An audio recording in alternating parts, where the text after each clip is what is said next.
नमस्कार। हम लोग भारत के आखिरी गांव माणा गांव के अंदर हैं, जहां पे दुनिया का सबसे पवित्र स्थान, जहां पे 18 पुराणों की रचना की गई, जहां से पंच पांडव स्वर्ग के, हम उस स्थान पे मौजूद हैं। हम आपको दिखा रहे हैं कि ये वो रास्ता है, वो ये पत्थर है जो भीम ने अपने हाथों से रखा था।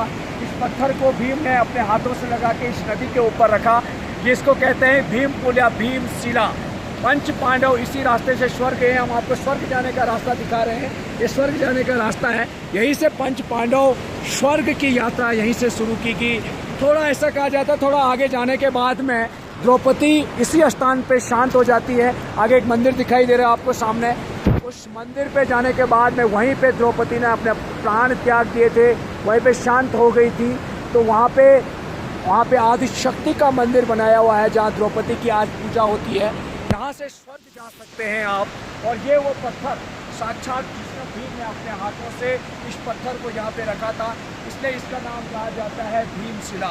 थोड़ा आगे आएंगे तो हम आपको दिखाएंगे सरस्वती नदी का प्रबल प्रभाव, जहाँ से सरस्वती नदी निकलती है। ये वही स्थान है जहाँ से दुनिया की सबसे तेज बहने वाली नदी सरस्वती नदी दुनिया की सबसे तेज बहने वाली नदियों में से एक है। उस नदी का प्रबल प्रभाव, आवाज़ आप देख सकते हैं कि अंदर से इतनी तेज आवाज़ से निकलती है, और जैसे जैसे आगे बढ़ती है वैसे वैसे अलकनंदा में मिलने के बाद हमेशा के लिए सरस्वती का अस्तित्व वहीं पे ख़त्म हो जाता है। ऐसा कहते हैं कि महापुराणों की, जब 18 पुराणों की रचना की जा रही थी वेद व्यास मुनि और गणपति भगवान के द्वारा, तो यहाँ पे माँ सरस्वती का प्रबल प्रभाव से वो खासा परेशान हो रहे थे। तो उन्होंने विनती की माँ सरस्वती के, माँ अपनी आवाज़ को शांत कीजिए।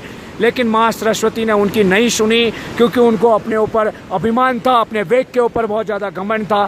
तो इसलिए ऐसा कहा जाता है कि वेद व्यास मुनि ने उनको श्राप दिया, और श्राप देने के पश्चात उनका अस्तित्व इसी माणा गाँव में हमेशा के लिए शांत हो जाता है।